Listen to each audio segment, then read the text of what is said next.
Hello, my young explorers. Welcome back to our channel. I hope you all are doing well. So let us begin with the chapter number 13th of grammar, and the name of the chapter is verb, right? So what are these verbs? Verbs are basically the action words, right? All the doing words are known as the verbs. That means जो भी काम हम कर रहे हैं, जो भी action हम perform कर रहे हैं, उन्हें कहा जाता है verbs, right? So let us begin with the chapter now and see what else they are telling us about these verbs. So let's understand a word that tells us what someone or something is doing are called verb. तो एक ऐसा word जो हमें बताए कि कोई भी person या कोई भी thing क्या perform कर रही है, क्या कर रही है, उसे कहा जाता है verbs, right? So read the following sentences. जल्दी से इन sentences को पढ़ते हैं. Bruno digs the ground. Kashmir is a beautiful place. His sister has a new dress. Ducks swim in the water. Right? All the highlighted words in the above sentences express an action, possession, or state respectively. तो जितने भी highlighted words हैं वो हमें express कर रहे हैं कोई भी एक्शन, पोजेशन या फिर किसी भी चीज़ की स्टेट जिसमें वो है. A verb tells us about some action, कि एक वर्ब जो है वो हमें किसी ना किसी एक्शन के बारे में कुछ बताता है. Example, Amit writes a letter, ये अमित एक लेटर लिख रहा है. Next, a verb may tell us about existence of something, right? कि एक verb जो है वो हमें बताता है किसी भी चीज़ की existence के बारे में, right? Example, Neeraj is a clever boy. A verb may tell us something being acted upon. अब एक verb हमें ये भी बताता है कि किसी चीज़ पर कोई काम परफॉर्म किया जा रहा है, right? Example, a book is being read by Manan, right? Next we have kinds of verb. तो अब काइंड्स ऑफ वर्ब्स क्या है, कितने होते हैं, let's see. There are different kinds of verb. अलग अलग वर्ब्स के काइंड्स होते हैं. यहाँ पर दिए गए हैं ट्रांजिटिव वर्ब्स और intransitive verb. So first of all let's see कि ये ट्रांजिटिव वर्ब्स क्या होते हैं, right? Let's read about the transitive verbs in detail.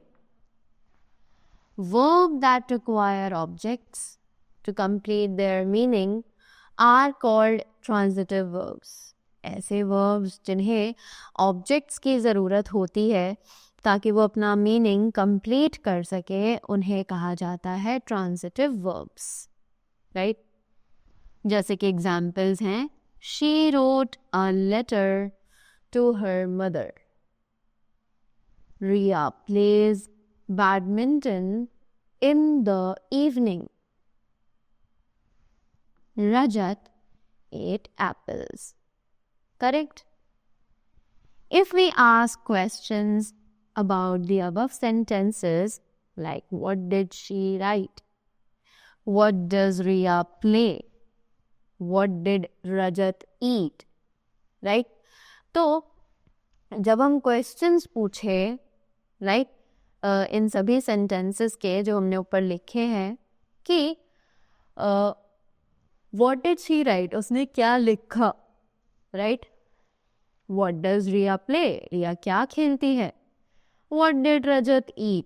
रजत ने क्या खाया? Right?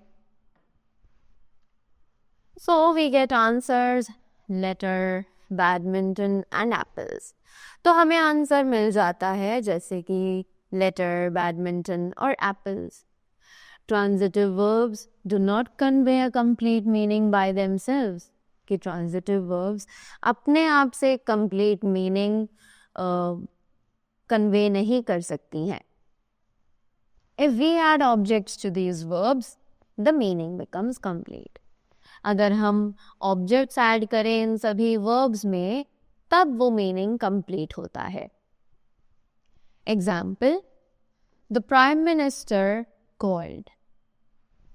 The Prime Minister called a meeting. Clear? So जब हमने यहाँ पर object add किया, तब इसका meaning complete हुआ।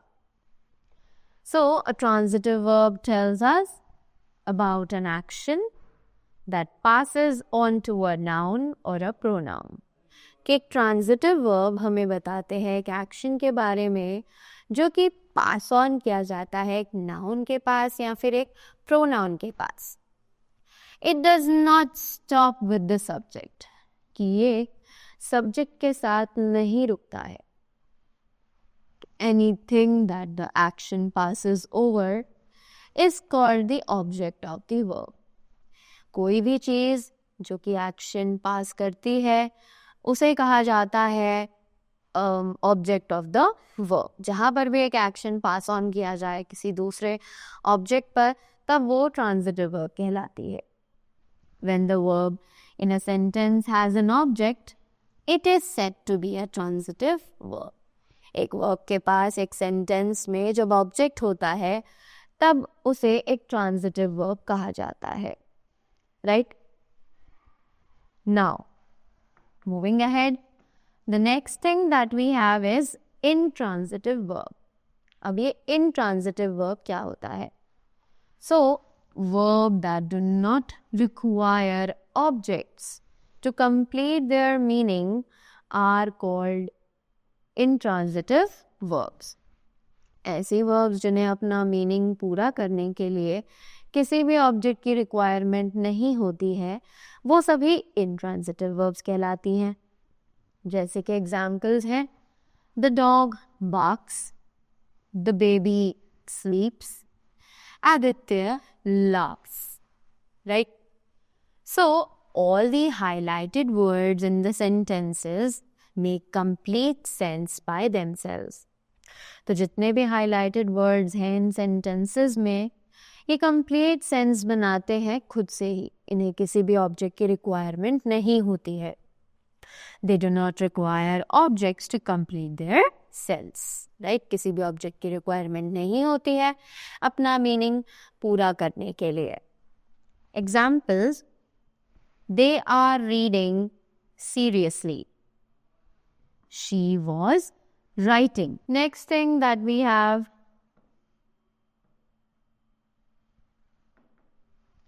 we do not notice any object in these two sentences. कि हम इन दोनों ही sentences में किसी भी object को नहीं देख पा रहे हैं।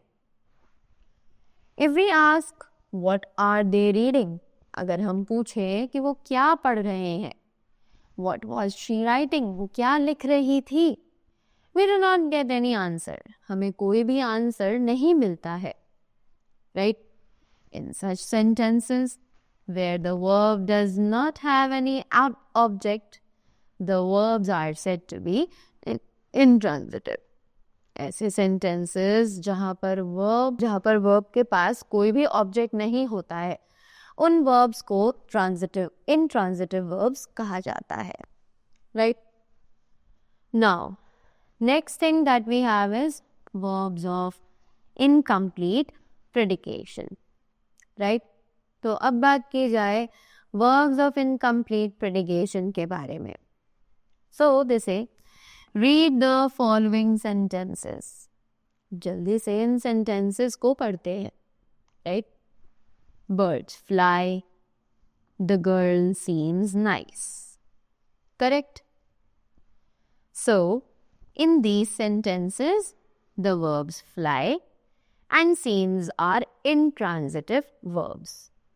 कि इन sentences में जो verbs है fly, और seems, ये सभी intransitive verbs हैं, right? In the first sentence, birds fly makes complete sense. In the second sentence, the verb seems requires a word nice to make the sense complete. कि पहले sentence में fly जो है वो एक complete sense बना रहा है, right? पर सेकेंड सेंटेंस में जो वर्ब है seems, उसे एक वर्ड की रिक्वायरमेंट पड़ी, नाइस वर्ड की रिक्वायरमेंट पड़ी ताकि वो अपना सेंस कंप्लीट कर सके, right? Such a verb is called a verb of incomplete predication. इन्हीं वर्ब्स को हम वर्ब ऑफ इनकम्प्लीट प्रेडिकेशन के नाम से यहाँ पर जानते हैं, correct? Now, the word nice, which completes the sense, is called the complement of the verb. अब एक ऐसा अब जो वर्ड है nice, जो कि complete sense बनाता है, उसे हम कहते हैं complement of the verb, right? Birds fly, तो birds है हमारा subject और fly है हमारा verb, correct? Next, the girl seems nice, तो girl हमारा subject है, seems हमारा verb है और nice हमारा complement of the verb है, correct? Now they say, let's build words. अब words बनाना सीखते हैं, right? सबसे पहले हमारे पास है irregular verbs. ये irregular verbs क्या हैं? Verbs can be regular और irregular. Verbs जो है वो regular भी हो सकती है और irregular भी हो सकती है. Regular verb form their past tense and past participle by adding ed. कि regular verbs अपना past tense या फिर past participle tense बनाती है by adding ed. जैसे कि examples, talk, talked, talked, right? Irregular verbs are those that form past tense and past participle in different way. Irregular verbs वो होती हैं जो अपना past tense और past participle form तब बनाती है जब वो एक different तरीके से अपने words को mold कर लेती हो. जैसे कि in some irregular verbs, all three forms are the same. अब कुछ ऐसी भी irregular verbs होती है जहाँ पर तीनों ही forms बिल्कुल same होती हैं, उनमें कोई change होता ही नहीं है. जैसे कि read, read and read. Put, put, put. Cut, cut, cut. Shut, shut, shut. Right? Next, in some irregular verbs, two forms are the same. अब कुछ irregular verbs हैं, so in some irregular verbs, two forms are the same. कुछ irregular verbs में दो forms same हो सकती हैं, right? जैसे कि feed, fed, fed. Catch, caught, caught. Bring, brought, brought. Make, made, made. Pay, paid, paid. Build, built, built. Correct? Now, in some regular verbs, all forms are completely difficult. तो कुछ irregular verbs में जो forms होती हैं वो सारी ही अलग होती हैं. जैसे कि go, went, gone. Sing, sang, sung. Eat, ate, eaten. Be, was or were, been. Begin, began, begin. Show, showed, shown. Throw, threw, thrown. Correct? Now moving ahead. Some verbs have special past participle forms that can be used as adjectives. अब कुछ verbs ऐसी हैं जिनमें special past participle forms होती हैं, right? जिन्हें हम adjectives की तरह use कर सकते हैं, जैसे कि drink, drank, drunken और drunk. Shave, shaved, shaved or shaved. Prove, proved, proven or proved. Right? So, that was all about the chapter. I hope you all are clear with the verbs, their kinds and their verb forms. Right? So, that was all from my side. Thank you so much and do have a great day ahead.